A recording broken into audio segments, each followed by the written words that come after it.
नमो ब्रह्मादिभ्यो ब्रह्म विद्या संप्रदाय कर्तृभ्यो वंश ऋषिभ्यो महाभ्यो नमो गुरुभ्यः सर्वोपप्लवरहित प्रज्ञानघन प्रत्यगतो ब्रह्मैवाहमस्मि अहं पदार्थरहितः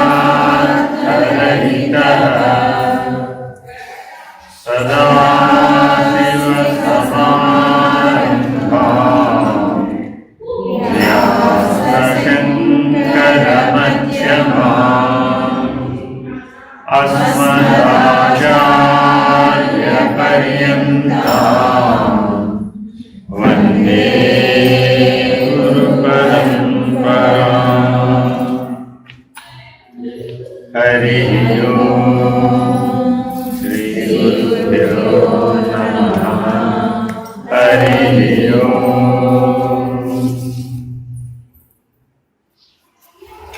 ఉపదేశ సారం నేనెవరో చదివారు విట్సాగం ఎవరో ఒకరు చదవండి, పర్వాలేదు. ఎక్కడ దాకా వచ్చాం? అదే భయ్యా 11వ దాకా చదవండి. ఎన్నున్నాయి బాబు మొత్తం? 30. 10 వరకు అయిపోయినాయండి.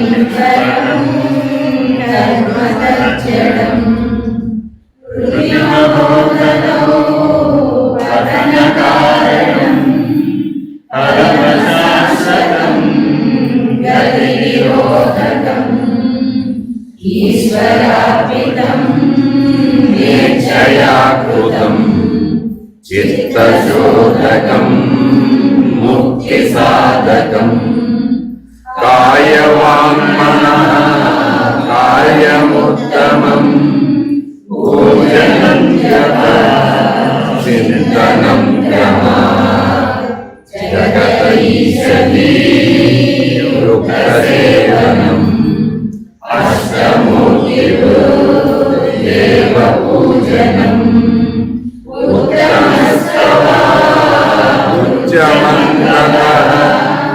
चित्तजं ज्ञानमुत्तमम् आज्ञभावया श्रोतशासनं सरलचिन्तनं विरलतरं वेदभावना सोऽनित्यसौ भावनामृता पावनीमता भावशून्य भावशुद्धिः भावनामया भक्तिरुत्तमा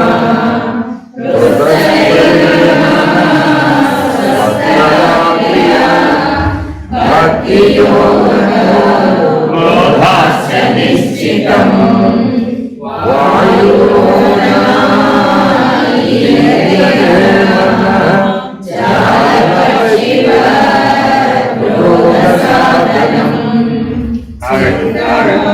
వెళ్ళిపోతున్నాం. అది అవ్వలేదు కదా 11. జాలపక్షివ చదవండి. శృతిలో చదవడం లేదండి. ఉమాశంకర్ గారు వెళ్ళిపోయారు, శృతి తెప్పించేశారు అంత.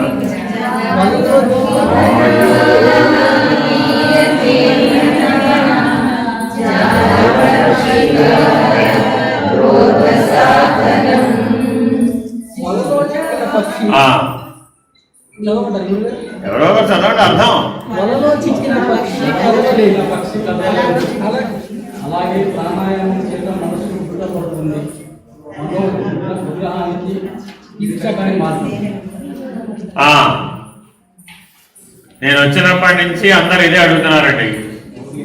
నా మనసు నా మాట వింటలేదు, నా మనసు నా మాట వింటలేదు. మానవులందరికీ కామన్ ప్రాబ్లం, కామన్ డిసీజ్. ఇది కామన్ డిసీజ్ అండి. ఏమిటి? నీ మనసు నీ మాట వినకపోవడం. నీ మనసు నీ మాట వినకపోవడానికి మనస్సుతో ప్రాబ్లం ఉందంటావా, నీతో ప్రాబ్లం ఉందంటావా? ప్రాబ్లం నీదా మనసుదా? నీదని పొరపాటు కూడా ఒప్పు. అధిష్టానం నువ్వా, అధిష్టానం మనసా? అర్థమైందండి? అధిష్టానం ఎవరు? ఇప్పుడు ఈ శ్రీశైలానికి అధిష్టానం ఎవరు? బయలుదేరవద్దు. ఈ శ్రీశైలానికి అధిష్టానం ఎవరు? కాదు, భైరవుడు. క్షేత్రపాలకుడు ఎవరు? భైరవుడు. అలాగే నీ అంతరంగం అనేటటువంటి క్షేత్రానికి క్షేత్రపాలకుడు ఎవరు? జ్ఞాత. నీ అంతరంగానికి క్షేత్రపాలకుడు ఎవరు? జ్ఞాత.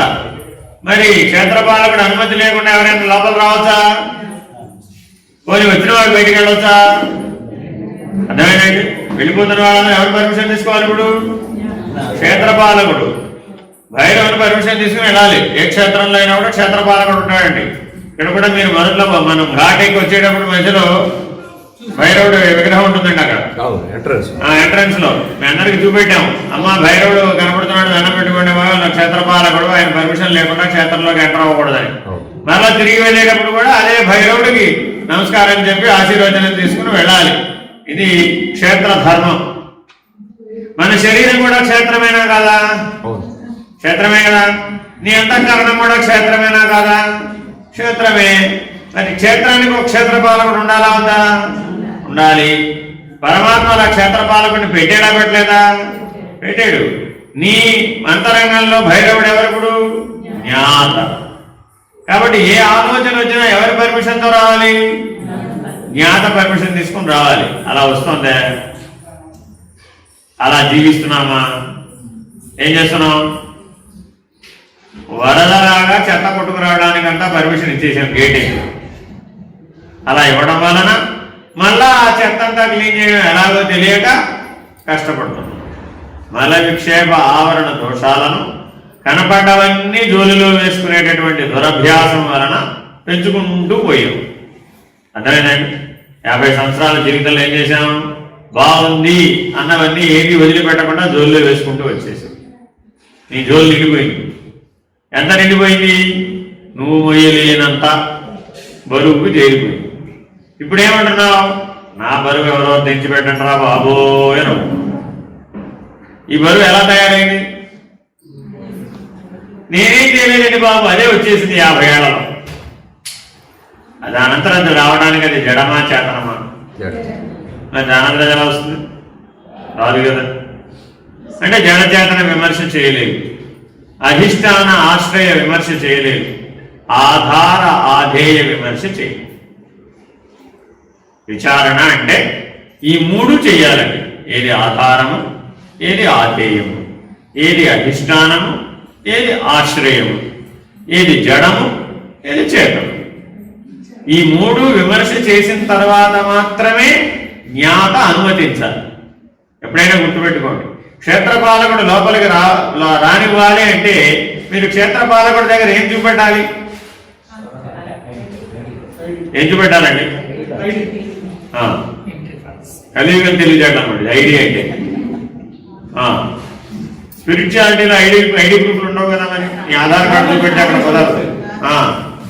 లోపలికి ఇప్పుడు బర్మరాంబ మల్లికార్జున స్వామి దేవస్థానంలోకి వెళ్ళినప్పుడు కూడా మనం ఏం పట్టుకెళ్ళాం? అర్హత కలిగినటువంటి టికెట్ పట్టుకెళ్ళాం. ఏ మార్గం అయితే ఆ మార్గానికి సంబంధించినటువంటి అర్హత, అధికారిత్వం అంటారు. ఐడి ప్రూఫ్ అంటే ఇక్కడ ఏమిటి? అధికారిత్వం. నీ అధికారిత్వం నిరూపించుకుంటే గాని క్షేత్రపాలకుడు నేను అనుమతించు. ఇది ధర్మం. అర్థమైందండి? కర్మని అనుమతించాలి అంటే అది ధర్మాన్ని అనుసరించిందై ఉండాలి. రెండోది ఏమై ఉండాలి? నీ అధికారిత్వాన్ని చెడగొట్టకుండా ఉండేదే ఉండాలి. మానవోపాధి స్వరూప జ్ఞానాన్ని పొందడానికి అధికారిత్వం కలిగి ఉన్నది కదా. కాబట్టి నువ్వు కర్మని అనుమతించాలి. కానీ ఎటువంటి దాన్ని అనుమతించాలి? నీ స్వరూప జ్ఞానాన్ని చెడగొట్టనిదై ఉండాలి, ధర్మాన్ని అనుసరించిందై ఉండాలి. ఈ రెండు లక్షణాలు ఉంటేనే నువ్వు ఆ కర్మను అనుమతించాలి. అర్థమైందండి? మీకు చిన్న ఉదాహరణ చెప్తా. వికే శివాణి గారని పేరు వినే ఉంటారు. ప్రజాపతి బ్రహ్మకుమారి ఈశ్వరీయ విశ్వవిద్యాలయం. దాంట్లో ఒక స్థాయి దాటిన తర్వాత, అంటే మీరు పాఠం బోధించాలి అంటే ఒక ప్రశ్న అడుగుతారు. ఏమంటే మీ జీవితంలో మీరు ఎప్పుడైనా సినిమా థియేటర్కి వెళ్ళి సినిమా చూసారా? చూశానండి. అయితే మీరు పనికిరాదు, జరగండి. అధికారిత్వం లేదు, ఫినిష్డ్. అదేమిటంటే జీవితంలో ఒకసారి సినిమా చూస్తే నేను వేదాంతానికి అర్హుడు కాదా? అర్హుడివి కాదు. ఎందువల్ల అర్హుడివి కాదు అని అడిగారు. అడిగితే మీ స్మృతి జ్ఞానంలో మీరు చూసిన దృశ్యాల యొక్క ప్రభావం బలంగా ఉంది. లేదండి బాబు, అసలు నేను ఎప్పుడో మర్చిపోయాను, ఆ సినిమా పేరు కూడా నాకు గుర్తులేదు, ఎవడో నాకు తెలియదు, ఇప్పుడే అంతా మర్చిపోయానండి. నీ తెలివికి మర్చిపోయినట్టే ఉంటుంది, కానీ లోపల అది బలంగా పనిచేస్తుంది. నీ గుణంలో, నీ వాసనలో, నీ సంస్కారంలో అది నిక్షిప్తమైపోయి ఉంటుంది. కాబట్టి నువ్వు బోధించడానికి అనర్హుడివి. పాఠం నేర్చుకోవడానికి అర్హుడివే, కానీ బోధించడానికి అనర్హుడు అంటారా? ఆ మార్గం మనం ఎవరైనా పనికొస్తా ఉంటారు. ఇప్పుడు ఇక్కడ ఉన్నవాళ్ళు ఒక్కడు కూడా పనికిరారు, ఎందుకంటే అందరూ సినిమా చూస్తారు. ఇంకో ప్రశ్న అడుగుతారు, జీవితంలో ఎప్పుడైనా సరే డిటెక్టివ్ నవల్ చదివావా? ఇప్పుడు ఉన్నాయో లేవో నాకు తెలియదు. అయ్యో, డిటెక్టివ్ నవల్ చదివావా అని అడుగుతారు. చదివామన్నావు అనుకోండి, నువ్వు కూడా బాగా అవుట్ అవుట్. ఎందుకని? క్రైమ్ థ్రిల్లర్ అనమాట. అది నేరము పరిశోధన ఉంటుంది అందులో, అంతేనా కాదా? మరి అటువంటి చదివినప్పుడు చూసినప్పుడు మనలో ఏం ఇంప్రింట్ అయిపోతుంది?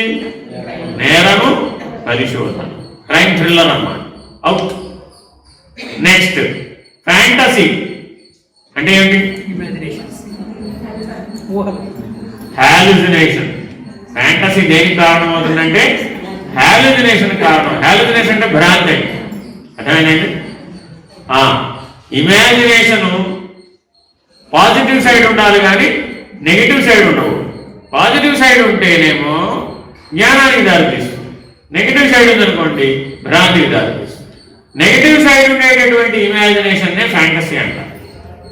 కాబట్టి అలాంటి సాహిత్యాన్ని నువ్వు చదివావా చదవలేదా అని అడుగుతుంది. చదివావన్నావు అనుకోండి, అవుట్. కఠినమైనటువంటి నియమాలను పాటించే సాంప్రదాయాలు భారతదేశంలో ఇలా ఎన్నో ఉన్నాయి. అక్కడ ఎవరిని పడితే వాళ్ళని, ఎక్కడ పడితే అక్కడ, ఎలా పడితే అలాగా అధికారులుగా ఒప్పుకోరు. ఇవాళ మన మనసు మన కంట్రోల్లో లేదనడానికి కూడా కారణం అర్థమైంది.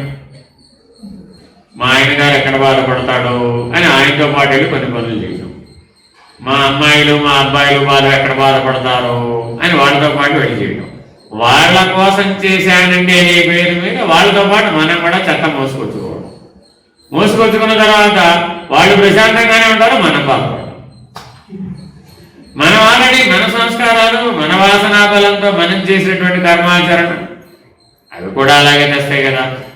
మల విక్షేప ఆవరణ దోషాలు అనేవి పోగు చేసుకోవడం వలన మనసు నిగ్రహంలో ఉండటం లేదు.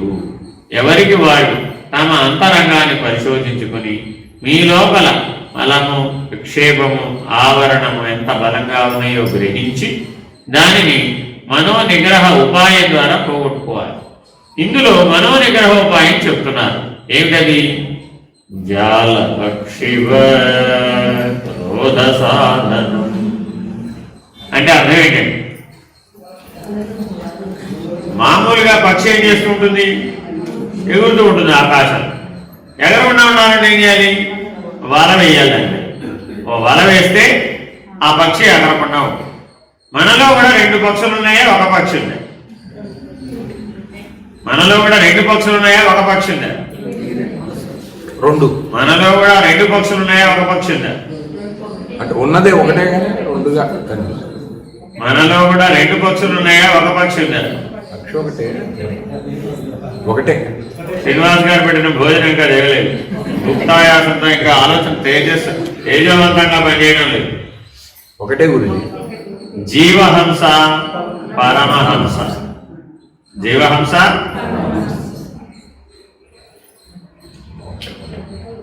రెండు పక్షులా, ఒక పక్ష? ఒకే పక్షి రెండుగా. ఒకే పక్షి రెండుగా. హంస అయితే జీవహంసగా ఉంటుంది, లేకపోతే పరమహంసగా ఉంటుంది, అంతేగాని రెండుగా ఉండదు. అర్థమైందండి? కాబట్టి ఆ హంసని పట్టాలి అంటే ఏం చేయాలి? ఇప్పుడు వల వేయాలి. ఏ వల వేస్తారు? ఇప్పుడు హంసను పట్టగలిగేటటువంటి వల తయారు చేసుకోవాలి. అర్థమైందండి? ప్రాణబంధనా లీనమానసం జాలపక్షివద్రోధ సాధనం. ఈ రెండింటినీ సమన్వయం చేసుకోవాలన్నమాట. రెండు ఒకతోటే చెప్పారా, విడివిడిగా చెప్పారా? విడివిడిగా చెప్పారు. చూడండి, రెండు ఒకతోట చెప్పలే. అంటే నీ తెలివితేటమైన పరీక్ష అన్నమాట. ప్రాణాన్ని బంధించడం ఎట్లాగో నేర్చుకోమని చెప్పేస్తున్నాడు ఆల్రెడీ. ఆ నేర్పు వస్తే కానీ ఈ వల వేయడం రాదు. అంటే అర్థం ఏంటి? బాహ్య కుంభకం తెలియాలి, అంతర్కుంభకం తెలియాలి. ఈ రెండు తెలిస్తే ప్రాణబంధనం తెలుస్తుంది. అది తెలిసినటువంటి వాడికి ప్రాణాన్ని మనసుని స్వాధీనపరుచుకునేటటువంటి వల వేయడం ఎలాగో తెలుసు. ఆ వల వేస్తే ఈ హంస చిక్కుతుంది.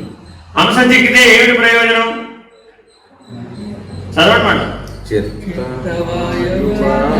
చిత్రియాయుత.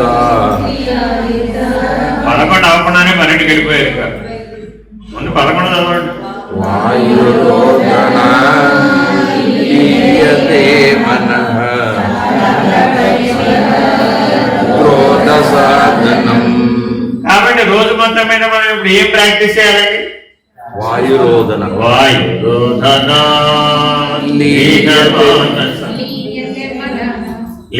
లీయతే మనః అన్న లీన మానసం అన్న రెండు ఒకటే. అర్థమైందండి? మనసు వ్యవహరిస్తేనేమో మనసు అన్నాం, లయిస్తే జ్ఞాత.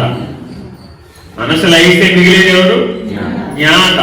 అందుకని మనోలయ స్థానాన్ని మీరు ఎప్పుడైతే వాయురోధనం ద్వారా మీరు పట్టుకుంటారో అప్పుడు మీరు ఆ పక్షిని మనం పట్టగలుగుతాం.